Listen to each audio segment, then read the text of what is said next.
Is Vladimir Putin preparing for World War III? Is he preparing Russia for a nuclear war? Is he looking to expand Russia's sea borders with an aim to seize an island that can be used as a nuclear launchpad? We ask those questions because ex-NATO veterans sure believe that he is. Fresh reports say that the Russian president is on a mission to expand Russia's sea borders and steal areas from NATO territory. You heard that right. NATO's Baltic members are reportedly on the edge after a draft Russian decree proposed revising its borders in the Baltic Sea.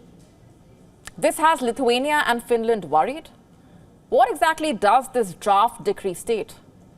Well, here's what we know.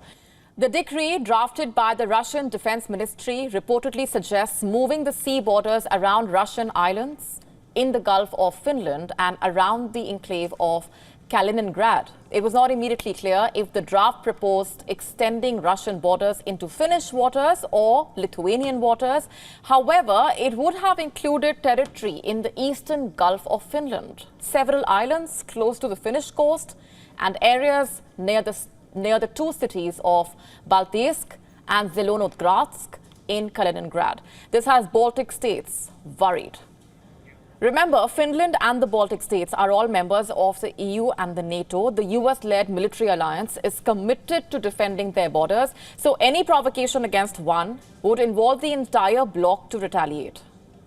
On Wednesday, Finland's defense and foreign committees held emergency meetings. The Prime Minister, Petteri Orpo, said the political leadership was monitoring the situation closely. He said that he did not see any reason for greater concern, at least at the moment. Meanwhile, Latvia said it was trying to clarify the situation, while Lithuania accused the Kremlin of provocation.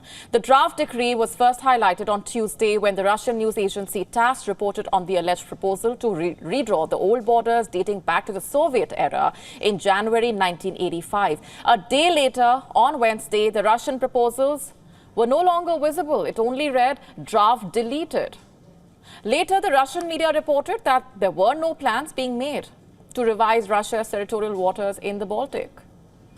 The Kremlin spokesman Dmitry Peskov, in fact, referred all inquiries to the Defense Ministry, pointing out that there is nothing political here. He did say, though, that the political situation had changed since the 1980s. He said, and I'm quoting here, "You can see the level of confrontation, especially in the Baltic region." So is that it? Is there really nothing to worry about? Well, we don't think so. You see, the Russian revelations also coincided with a call for vigilance from Sweden's armed forces chief.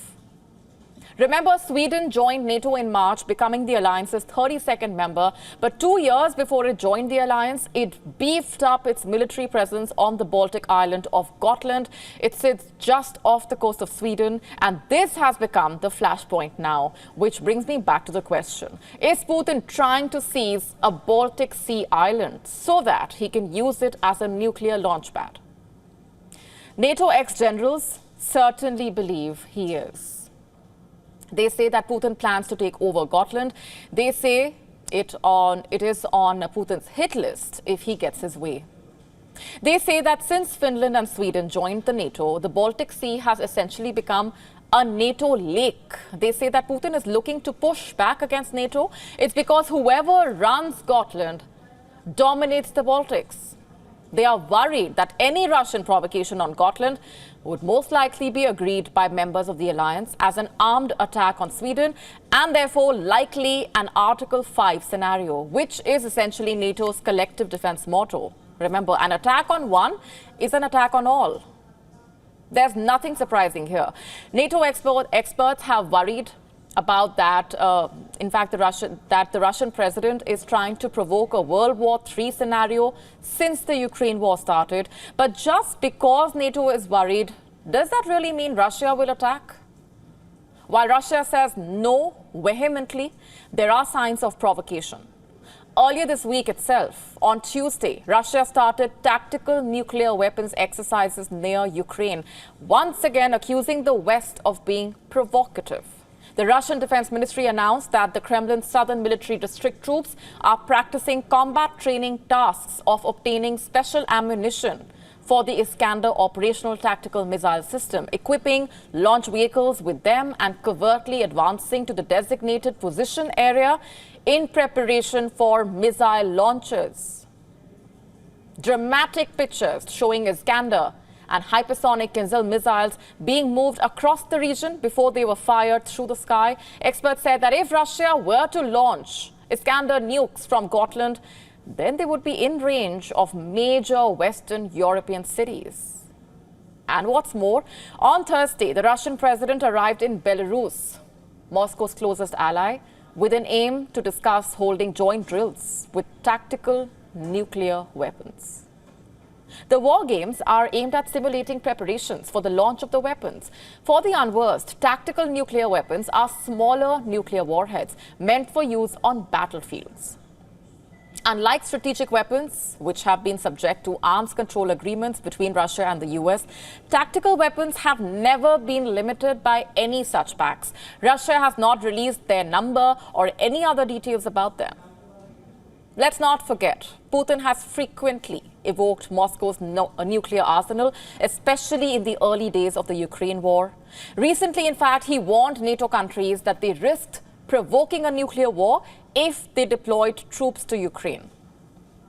Additionally, in a recent speech to mark the Soviet Union's victory in the Second World War, Putin said Russia's nuclear weapons were always at combat readiness. And these developments continue to worry the NATO.